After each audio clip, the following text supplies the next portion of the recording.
Shock Monkey Radio is entertainment for adults, by adults, and the views and opinions expressed here do not reflect upon the sponsors or FXBG Public Radio. For additional information, please refer to the United States Bill of Rights. Stand warned.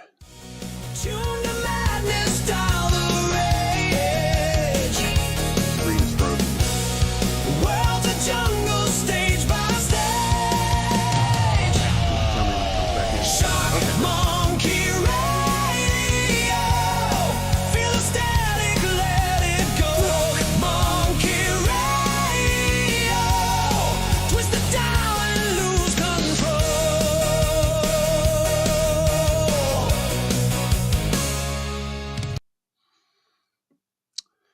You know, everyone's talking about these prices at the grocery store and how prices have gone up, and I can't help but agree. You know, and so when I go grocery shopping now, what I do is I'll look at something and I'll be like, oh man, I'll just say it out loud. You know, oh man, with prices like these, it better taste like orgasm. Or maybe you get it like a sausage or a cucumber. You know, hold that up and it's like, with these prices, this better satisfy me better than a boner. Anyway, I go grocery shopping with my mom, and I got to find some sort of entertainment. Anyway, welcome to Shock Monkey Radio. I'm the Madman, your host. I have a Patreon. Please go to patreon.com/shockmonkeyradio. Become a patron today. I'd very much appreciate it. You can also send me money through Cash App. Use the hashtag shockmonkeyradio, all one word. You follow me on social media over here. The snow's melting. It's getting close to Valentine's Day. And boy, everyone's so excited. You know, like yesterday and today, we're close to 50 degrees, like melting everywhere. It's great. Just be careful at night because it might slick up. But, you know, I was driving past like a Giant, and people are out there in shorts, like standing outside in 50-degree weather, just so happy it's above freezing. They're out there in shorts, smoking cigarettes with a T-shirt on, you know. It reminded me of when I lived in upstate New York, you know. It's like people like in 50-degree weather, just dying to get into a pair of shorts, you know. And so I think that's funny. So yeah, we're slowly thawing here in Fredericksburg, and there's going to be a theme to the rest of today's show, and that theme is going to be heartbreak, because we're getting close to Valentine's Day. I've never celebrated Valentine's Day. You can bring up the picture for this first segment. I'm going to talk about heartbreak and how I've had my heart broken. Not real heartbreak, but faux heartbreak, because, you know, it's not like I've ever I've pursued a woman in the 21st century. So all I really have are Facebook crushes, or YouTube crushes, I should say. And so maybe you know who some of these people are. I know who all of them are. You may know her most of all. I've talked about her a lot for many years, many years, over a decade now. Rebecca Felgate. She used to be a host on a most amazing top 10. She can't say it, but I can say it. She was on that channel, and she would present things, and she was a writer, and she wrote her little bits for the show and so forth, and a really cute chick, you know. And then she decided to become an Instagram influencer, and I'm like, is that the right choice? I thought you were a writer. But then, you know, I can't really be too harsh on her, because she had a blog, and I followed her blog and read things she was writing and so forth. But I'm sorry, you know, beautiful chick, you know, in a beautiful place, and, you know, Pacific Northwest is a beautiful place. You know, it just gets way more traffic than a blog, you know. A cute chick jumping around, you know, jumping into hot springs in a bathing suit gets way more attention online than somebody's, you know, writing articles. You know what I mean? So who can fault her to go where the money is? You know, I'm lucky enough that I'm ugly. I'm ugly enough to be a poet. You know, some people can't. You know, they're just too pretty. But don't get me wrong, Rebecca. Don't get me wrong. It's not like I'm not interested. Come to Fredericksburg. I know it's a tough ask, because decidedly less beautiful than where you are. Plus, I don't even know if she's into men anymore.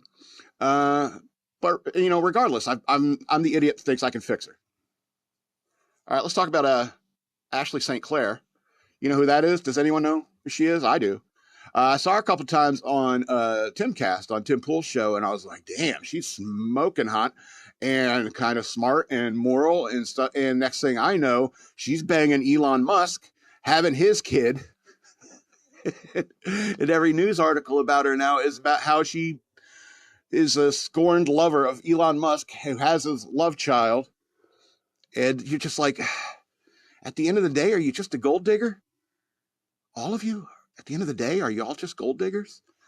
Because I was like, yeah, smart, moral, attractive woman. I would love to hook up with someone like that. And then you find out she just goes after, just tries to hook a rich guy by having a kid. And you don't even need to be Elon Musk rich to meet a woman that like that, who just wants to have a kid with you to leech off you, to get money from you.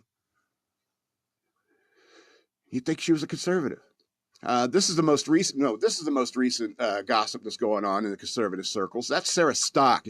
And she's hot. Oh, by the way, I can fix you, Ashley St. Clair. I can fix you. I wouldn't say no. But Sarah Stock here, it's come out that she got married. She went viral when she posted a picture of her engagement ring saying, I won, I got engaged. I'm a good-looking conservative Christian girl. I was a virgin until I got married. Going and getting her wedding blessed by the Pope. But the whole time she's banging her boss, one of the biggest douchebags I've ever seen on YouTube and any kind of media anywhere, Elijah Schaffer. Now, I don't know, Elijah Schaffer, I don't know how some of these people get far more views than I do. When I look at stuff that like Andrew Tate does, it's like, can't you, after 30 seconds of him talking, you realize he's a big, colossal, wet, flapping douchebag? And the same thing when it comes to Elijah Schaffer. How is he getting to bang chicks like this? Something's not right in the world. Okay? And don't get me wrong, Sarah Stock, I wouldn't kick you out of bed. I could fix her. Then you have Lily Gaddis over here. First of all, I don't think a woman that hot is single. I'm guaranteed there's a guy around her in her life. But I could fix her too. But even then, I imagine the arguments I'd have with this chick. Can we tone down the N-bombs in the house on a Sunday? On a Sunday. Can we just, no N-bombs in the house on a Sunday? What do you say? Or you get in an argument with her. It's like, do you think the Jews wake up every single day thinking about how to fuck with you? Could I handle these kind of arguments with this woman? So Rebecca isn't very political at all. She doesn't really post about any of this stuff, but the rest of them do. And they're purporting to be conservatives. I'm getting all, purporting to be conservatives, be good Christian women. And you're banging your douchebag boss, or you're trying to baby daddy Elon Musk, or you're just a crazy anti-Semite.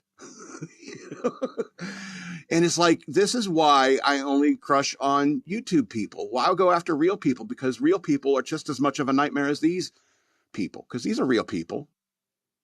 These are real people that exist in the world. Why try dating? Why try? Because even the conservative ones are fucking weird. They're all trifling bitches. I'm sorry. A little angry. Maybe it's a little bit of heartbreak. But it's not like I have real relationships. It's better for me to be angry at these chicks and call them gold digging bitches or something like that than it is for real women in my life. Like, for example, if I had a girlfriend and we broke up and I just said, and I threw up a picture of her. Say Billie Eilish. I threw up a picture of Billie Eilish and said, we just broke up and now I'm spilling all the beans. I'm not trifling. I'm not a woman. Sorry for being angry. A lot to be angry about today. I haven't even hit the hardest heartbreak. We can go to the next picture about the bad girls. I want to talk about bad girls. And Baroness, are you okay? Did you fall down the stairs? Did you squeeze off a couple rounds in the Uzi? Why are you sitting like that? Why are you? Oh, what's that guy's name? ASAP? He's an artist who is also sexually attracted to the Baroness. And so he drew, this is what happened with the Baroness picture. This is what happened. He drew this pose and he's like, oh, I need a background. He's like, okay, we'll have her elbow resting on the stairs. it's like, oh, that looks convincing. That's a convincing background. Because, I mean, I guess you could try to put her on a couch or a love seat, maybe one of those Barker loungers or something. Or maybe he just did like an AI autofill background, and that's what it came up with. And you're like, hey, Baroness, are you okay? Did you fall down? Did you hurt yourself? Or is it all about that ass? It's all about that ass. And so that's why the picture was drawn that way, because it's all about that ass and not the logic of how she got into that pose. Anyway, so obviously, like many men in the 80s, you can make that smaller because her butt's getting really distracting at that size. You can go back to the smaller one. Plus, Leader Sierra looks less cute because she's out of focus. So here's the thing about bad girls. At least bad girls let you know up front that they're bad girls. So that's why I feel it's okay to crush on the Baroness, even today. And, you know, I could still say, hey, Baroness, screw you for only going after, you know, using your sexuality to get to rich men, a la Ashley St. Clair, who could play the Baroness in a movie. Anyway, so, but screw you, you know, for the gold digging aspect of it. And Destro, really? The guy with the metal face and the low cut collar and a medallion? Ugh. He doesn't even sound like Eurotrash. He sounds like an American, but he wants to be Eurotrash. You know what I mean? And you're hooking up with Destro? At least she lets you know who she is up front. Same thing with Sierra. You know, when I battle Sierra in Pokemon Go, I'm like, I look a little bit longer at her picture than I do, say, Arlo or who's the Giovanni. What's the other one with the douchey Pokemon? Anyway. Guthrie. I don't know what his name is. I forget. Anyway. But I'll look a little bit longer at her. And I'm just like, man, you're a good looking chick, but you picked the wrong side. I could fix her. I could fix the Baroness. I could fix her. I'm desperate enough, I suppose. Anyway, but at the end of the day, you know, those bad girls are going to break your heart. You know, can't blame a guy for being attracted to fictional characters, can you? After all, it's like, even crushing on like Rebecca Felgate at all. They're kind of like fictional characters. Not like I'll ever meet any of them. All right. Let's talk about one more thing before we get into the real heartbreak of the week. My knee is really bothering me. It really hurts like every day. And so I feel like I need to start walking with a cane. And so there's this one day I was on Facebook and I mentioned that I was interested in maybe getting a stylish cane. And people are all talking about, like, get one of those old man canes with like the four things, the sturdy bottom and the crooked handle. It's like, you know, I don't want an old man cane. I want a stylish cane. Something, I don't know, cool. All right. And yeah, so this is what somebody sent me. It's like, we all know the real reason you want to have a cane. It's like, yeah. And I was just talking shit about Destro, you know. A pimp Destro here. And, you know, is that so wrong to want to be styling without necessarily being a pimp? I'm not, the medallion's not my style. I'm not going to say no to the hat, though. I'm not a ring guy. I'm not going to say no to the hat or any leopard print. Okay, I want to be a pimp. I want to be a pimp. And the first step to being a pimp or knowing that you're destined to be a pimp is knowing that you have a bad knee and you need to walk with a cane, right? It's like a prerequisite to being a pimp, because it's not like you can carry a cane without needing it, right? They won't sell it to you, right? If you go and buy a cane and like you have some medical paperwork on your knee or your hip or something, bad foot joints, something like that, well, we're not selling you this cane, because everyone knows you can't be a pimp without a cane, and you can't buy a cane unless you have something wrong with your knee or your leg, or you need to actually walk with it, right? They check for doctor's notes at the Tractor Supply or whatever. Where do you get canes? I don't know. Anyway, my knee hurts thinking about learning how to fight with a cane, or joining Congress so I could beat the crap out of a Democrat or something. You know, that used to happen in Congress. People like just beat the crap out of each other with canes. Okay, it happened once or twice. Picky. All right. You know, I can joke all I want about being single. Valentine's Day's coming up and girls I crush on, and It's just so pointless trying to date these days. What are you even doing it for? But unfortunately, heartbreak comes in many, many different forms. And it breaks my heart to say that one of the people who helped found FXBG Public Radio, it was Sky High Radio. This is how long ago it goes. We were Sky High Radio briefly until we got a cease and desist kind of thing going. And so we became FXBG Pirate Radio, and eventually we became FXBG Public Radio. And back then, I mean, this was like the first night, right, EK? Yeah. So Michael Blackmore, our friend, he chose to end his life this past weekend.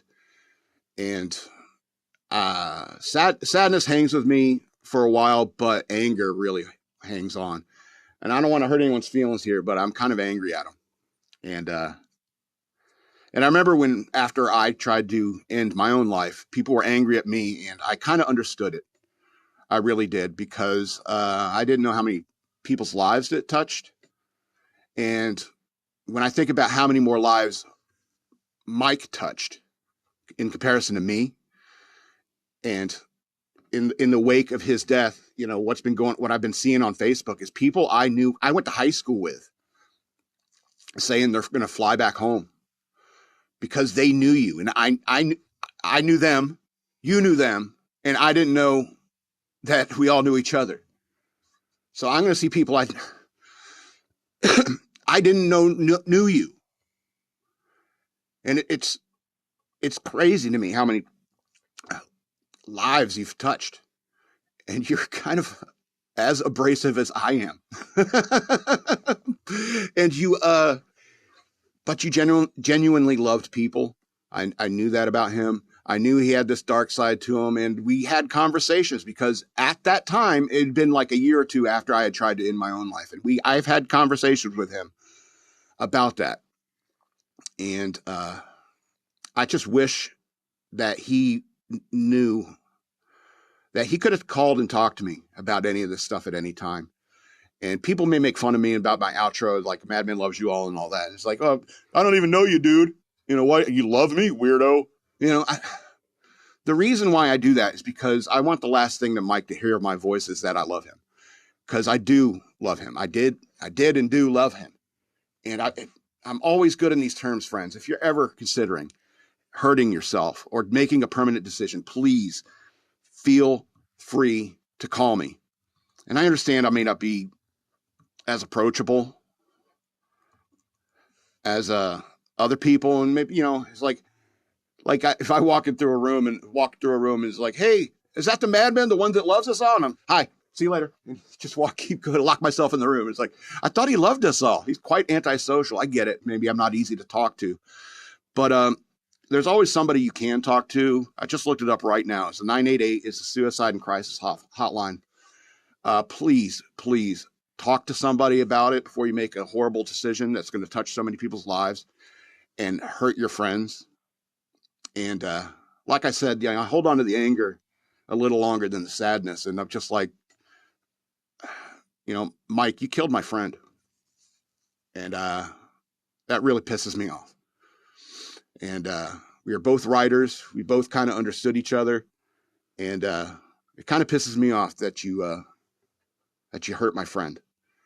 I remember EK and I once were talking, and EK says, I'm just going on about myself. I'm a loser. Nothing's going to ever matter. Why try to do anything? And EK just got mad at me and yelled, quit being mean to my friend. And that kind of got through to me, you know. And so we got to, you know, look out for each other. And for God's sakes, you know, reach out a hand, you know, because I don't think anyone knew that Mike had this kind of stuff going on in his mind.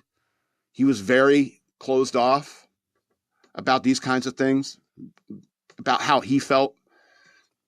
And I was talking to EK. I was like, you know, I was a whiny bitch compared to him, you know, and that may have saved my life because I'm telling people I'm sad. I kind of want to end it, you know, but if you really resolve to do it, there's no one really to truly stop you. But for God's sakes, call somebody, 988, call me, wake me up in the middle of the night. I remember I had another friend named Mike. He got arrested. He called me. He's like, hey, man, can you pick me up from jail? It's like in the middle of the night, 2 a.m. So, yeah, I went and picked him up. And another day, same guy, he rolled his truck on River Road. And he's like, man, I need some help. And I was like, we're coming. And came down. And it's like, I'm that guy. I'll roll up. You're on my crew. That's how I was telling EK. He was like our Simon Tam. You're on my crew. You need me. Let me know. And I don't know if I got that message through to him. There's a ton of regret we all have when something like this happens, and you don't know what to do. There's one thing I want to say, something more positive before we leave this topic about Mike. I had lots of conversations with him. He was quite funny in a dark humor way. He was actually kind of better at dark humor than I was. And I appreciated that with him. We would spar ideas off each other. We even talked about like doing like, I'll write a paragraph and then you write it like a paragraph following that and so forth. We never got around to it. I mean, he was also a writer and I had plenty of fun conversations with the guy. But the most interesting conversations were about him. All right. I've had a lot of conversations with him, but I've also had a lot of conversations about him. All right.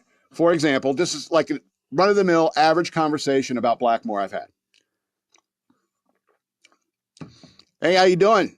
Yeah, do you know the DJ? Yeah, it's my friend. Yeah, we're doing a podcast together. Oh, yeah? Can you introduce me to him? Yeah, I think he's got a girlfriend now.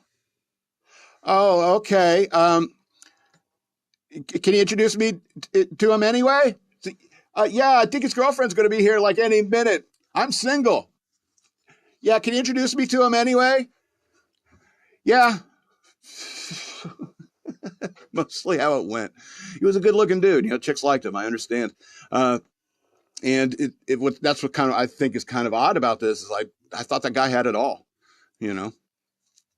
But you never know what's going on behind people's eyes, and I just wish you would have reached out, buddy. Wish you would have reached out. I would have been there for you. So pray for Mike's family and friends, all who are grieving.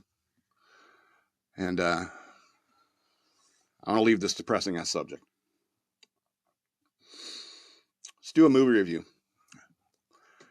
Mike would have loved this movie. It's called Scare Me. 2020 movie. And as you see, it's like a Shudder original that is like certified fresh by Rotten Tomatoes. That's kind of impressive, and it kind of deserves that title. I think the ending is meh, but it is a really kind of an interesting movie, especially if you're a writer. And that's kind of the problem with this movie is that it's kind of written for writers by writers. And so how do I write it? How do my notes say? A story for writers, about writers, and by writers. And so there's kind of a limited market for people who understand that. However, most everybody understands what storytelling is. And a lot of people think that storytelling and writing are kind of the same thing, but they're not. And so the story is about this guy who goes to this cabin out in the middle of nowhere. It's like it's snowing and stuff like that. It's a good snow day kind of a movie. And so it's snowing and he runs into this other writer, this female writer who's actually got a successful novel out. And they're both trying to, work on the next project. So there's a big power outage. And so she shows up with like a bottle of wine and all her notes and stuff like that. And so they start saying, hey, let's scare me. Tell me a story that's going to scare me. And so I don't know, I guess the topic of the movie is the nature of talent when it comes to writing. And so this guy, he is a terrible writer. He's not good at all. And so he starts telling this stupid story about a werewolf. And she's just like, just a werewolf? A werewolf. And then she's like throwing in details just to make his story a little bit better. She's obviously better at this.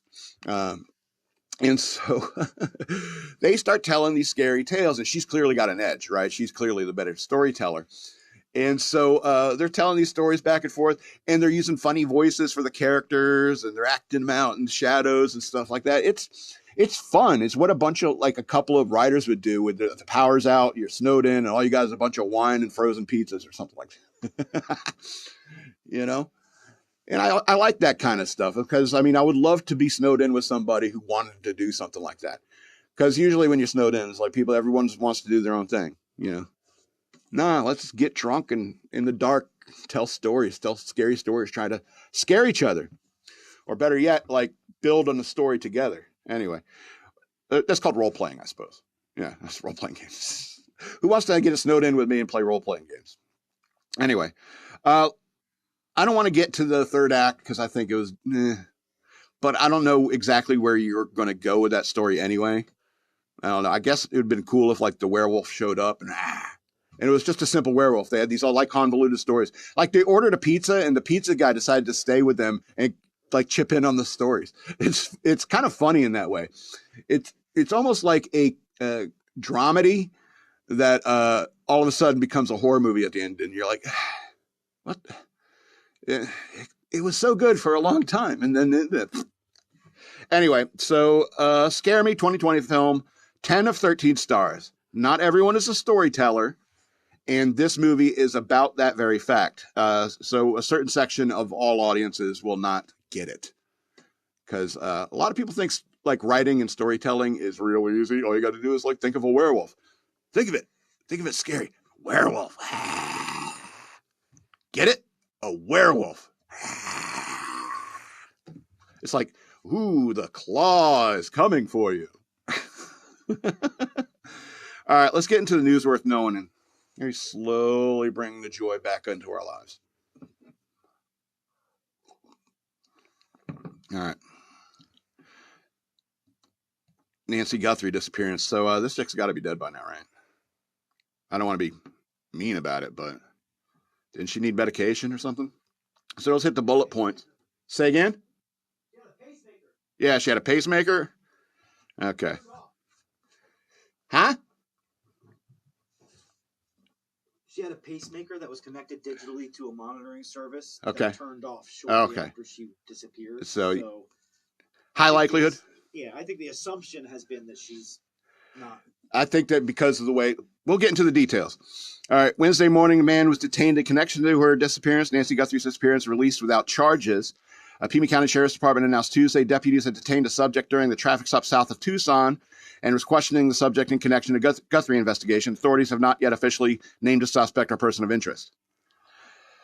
Carlos Palazuelos told Fox News that he was the person detained for questioning during the traffic stop, but they had nothing to do with the case. He said it makes deliveries in the Tucson area, and that investigators asked him about his recent whereabouts. He said authorities showed his in-law a picture of someone wearing a mask, and they supposedly looked like my eyes. Hours before detention, FBI, blah, blah, blah. Still talking about the same guy. Overnight, investigators executed a court-authorized search of the property, Rio Rico, Arizona, located about 60 miles south of Tucson near the Mexico border. FBI's evidence response team assisted local deputies in searching for the location for clues. Okay, FBI announced Wednesday numerous agents were conducting an extensive search along multiple roadways, Catalina foothills region, are asking the media, you know what that sounds like? That looks like looking for a body. They're offering a $50,000 reward. Yeah, I'm sorry. I think, I don't know. See, I think a lot of people who follow this stuff really like true crime. Women love true crime stuff, like podcasts, anything like that. And so this is a live breaking true crime thing. And so a lot of women are very much interested in it. And, you know, a lot of men are into true crime stuff as well. But if you've watched enough of those or heard enough of those, you know this she's probably dead already. It's sad to think of, but that's probably the case. And she probably died like early on. And so this kidnapper's just like, ooh, what now? You know, I got nothing to barter with. And so he's probably just trying to get the hell out of Dodge. You know what I'm saying? Anyway, it's kind of like the Epstein files. You think anything's going to come of this? Anyway. All right, let's go to the next story. GOP lawmaker shocked after anti-ICE sheriff was stumped by fifth grade civics question. This is wild. This is wild. This is why there needs to be like a civics test before you have to pass a civics test before you're allowed to vote or even get a job like this. Anyway. So North Carolina Republican State Representative Alan Chesser said he was taken by surprise when a Democratic sheriff who has long opposed cooperating with U.S. Immigration and Customs Enforcement could not answer a basic question about how the government works. A North Carolina House Oversight Committee has hearing spurred on by the recent killing of the young Ukrainian woman, Irina Zarutska. Remember her? People, you cry about all these... What's her name? Renee Good and I already forgot that dude's name. Crying about these people. It was like there's real victims here, like Irina Zarutska. Anyway, so she was murdered in Charlotte, but the Oversight Committee took an unexpected turn when Chesser asked Mecklenburg County Sheriff Gary McFadden, "What branch of government do you operate under?" McFadden, who's a top law enforcement officer in the county where Zarutska was killed, simply answered, "Mecklenburg County," prompting Chesser to repeat, "What branch of government do you operate under, Sheriff?" The sheriff answered, "The Constitution of the United States," to which Chesser responded, "That is what establishes the branches of government. I'm asking you what branch you fall under." After McFadden answered, "Mecklenburg County again," Chesser remarked, "This is not what I was anticipating. This was not where I was anticipating getting stuck."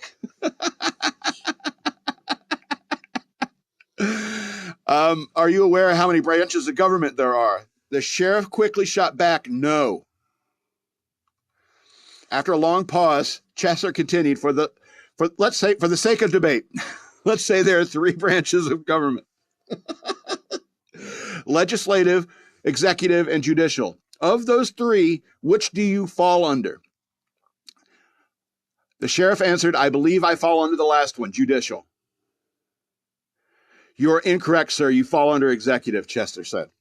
After that, Chesser continued to press McFadden about how he reconciles his responsibility as an officer under the executive branch to enforce law, which his opposition to cooperation with ICE. To enforce the law, with his opposition to cooperation with ICE. Chesser asked McFadden how he reconciled his responsibility with the previous statement in which the sheriff said, "We do not have a role in enforcement whatsoever. We do not have to follow the rules and the laws that are governed by our lawmakers. We do not have to follow the rules and the laws that are governed by our lawmakers in Raleigh." The sheriff said that Chesser was taking his quote out of context, saying it strictly in reference to immigration enforcement. Though declining to offer more context with the statement, McFadden affirmed his office is now abiding by state law requiring cooperation with ICE, saying, "We follow the law. When the law is produced, we follow the law."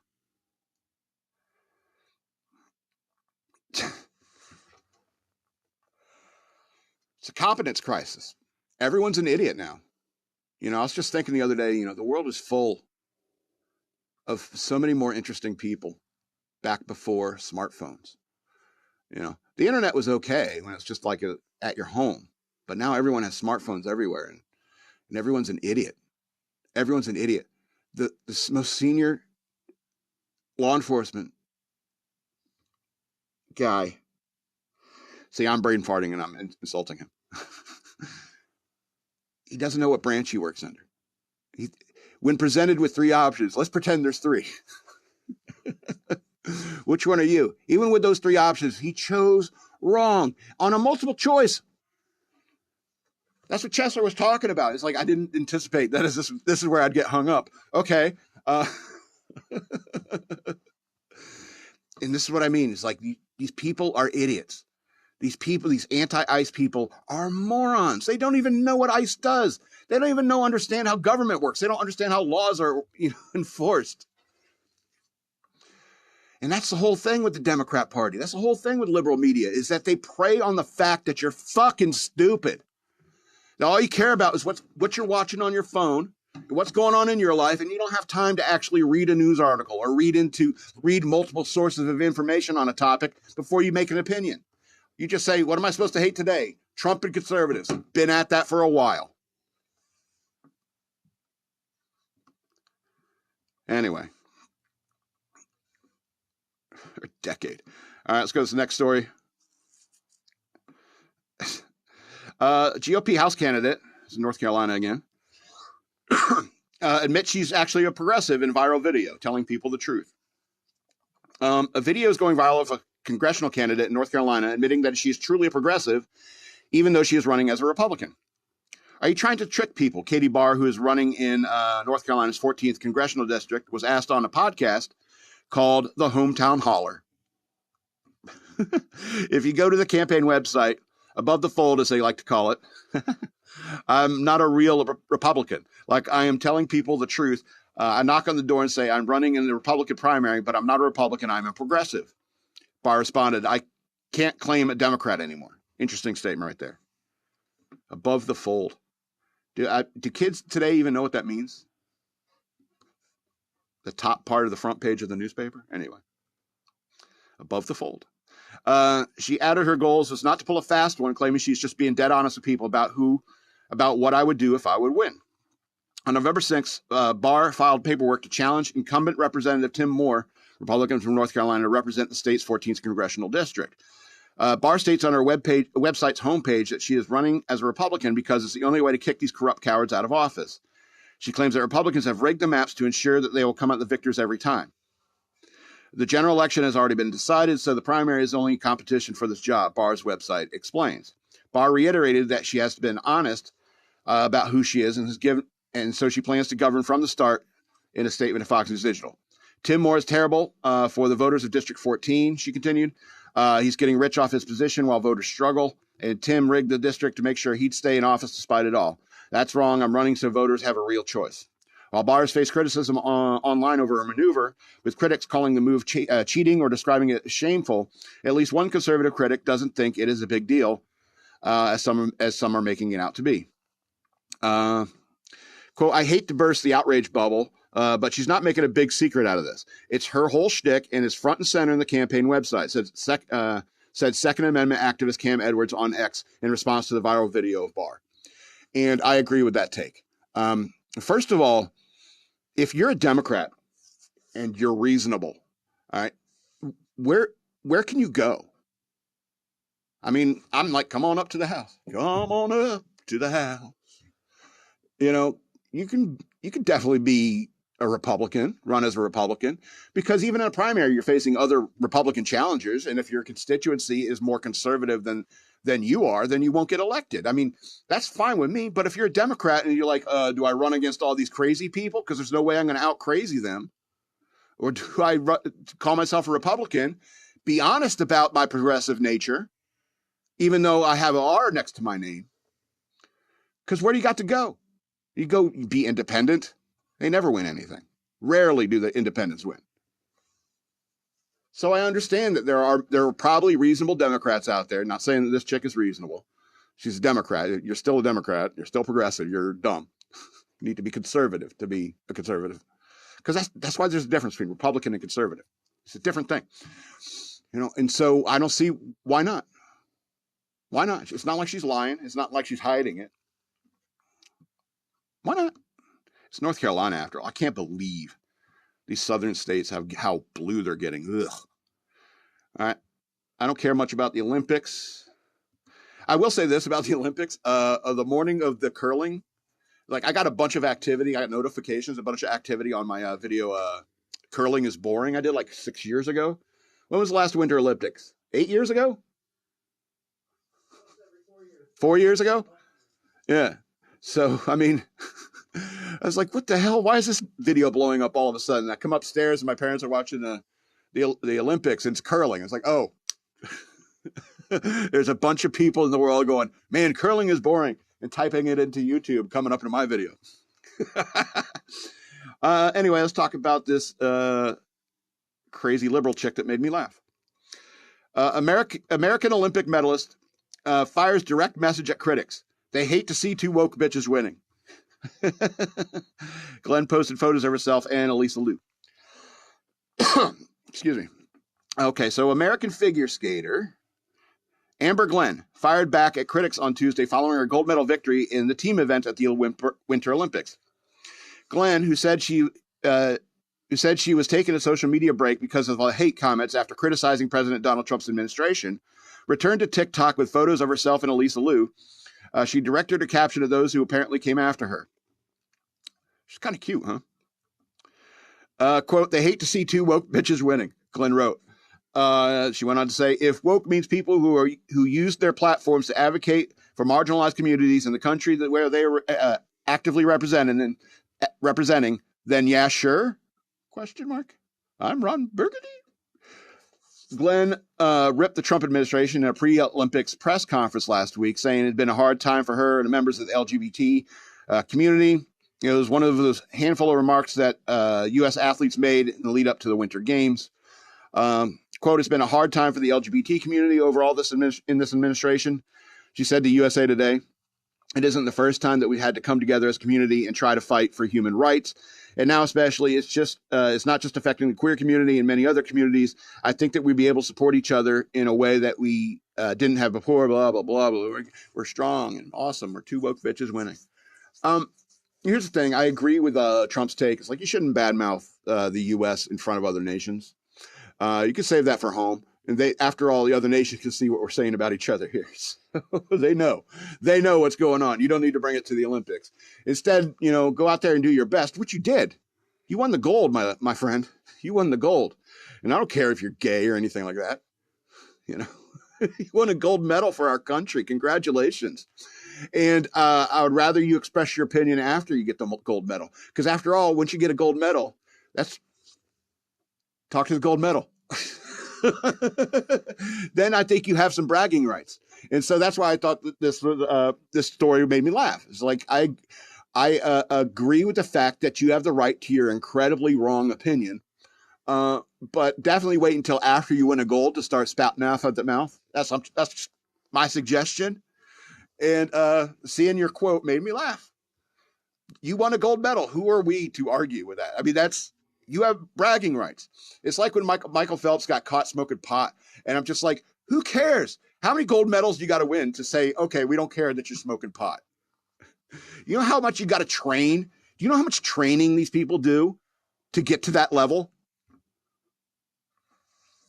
And if the stuff that gets her out there on the ice and continue to practice and practice and practice and practice and practice to earn a gold medal, if the stuff that gets her out there on the ice is like, I hate Trump, it's like, I'm going to continue practicing because I hate Trump so much. If that gets her going, fine. I really don't care. You still won a gold medal for the United States. Thank you. You're an idiot. All right, let's do these two happier stories and then we're out of here. This is funny because, everyone expects there's an angle. People have an angle. But, no, sometimes there isn't. A fire juggling unicyclist caught on camera blocking traffic in major roadway as police intervene. Officers received multiple calls from drivers who witnessed the unusual scene. 911, what's the nature of your emergency? I'm not sure it's an emergency. There's just some weirdo on a unicycle juggling fire. I don't know. Maybe you should send somebody down. I don't know. Or maybe they get like the non-emergency line. It's like, I was going to call 911, but anyway, who wrote this? This is terrible. I'm not going to read it yet. Get into reading it. I need to close this window. Who wrote this? Jasmine Barr. That name's familiar. The hook of this article is traffic was stopped, but not for construction. I'm starting to wonder, the editors, what do they do anymore?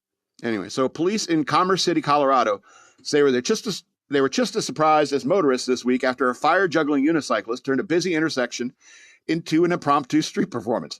A moment the police department joked was certainly not on our bingo card.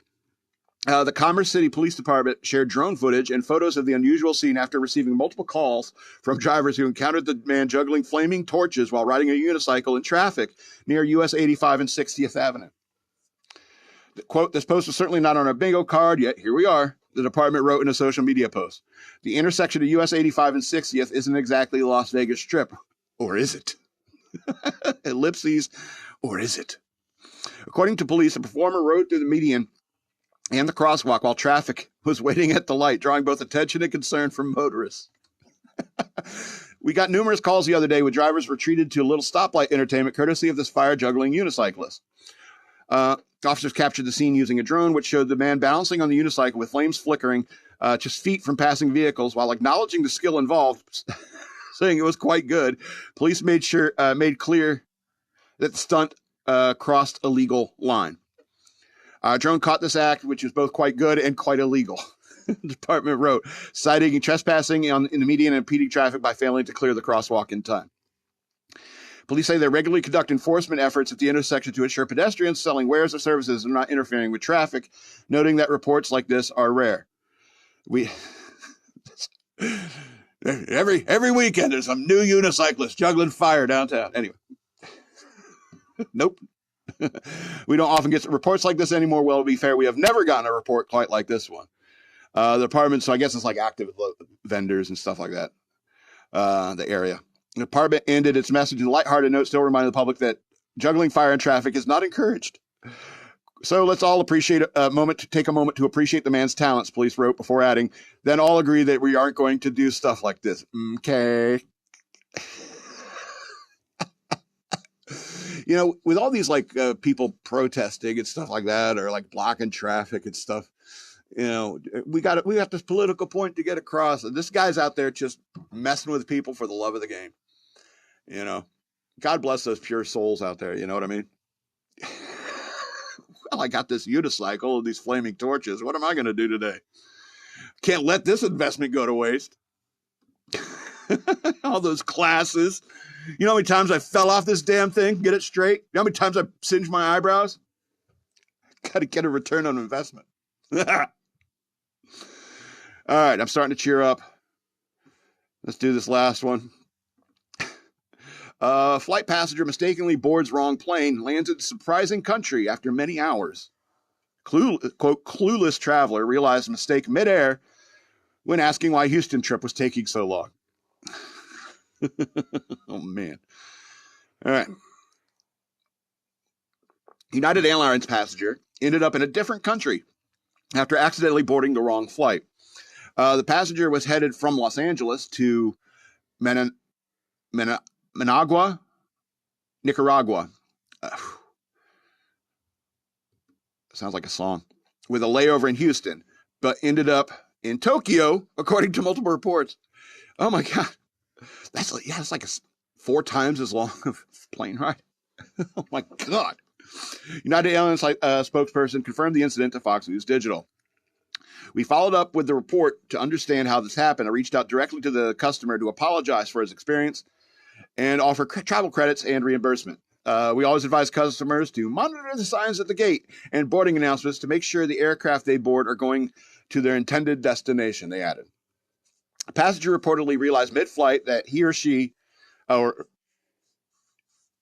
I would like to remain anonymous, please.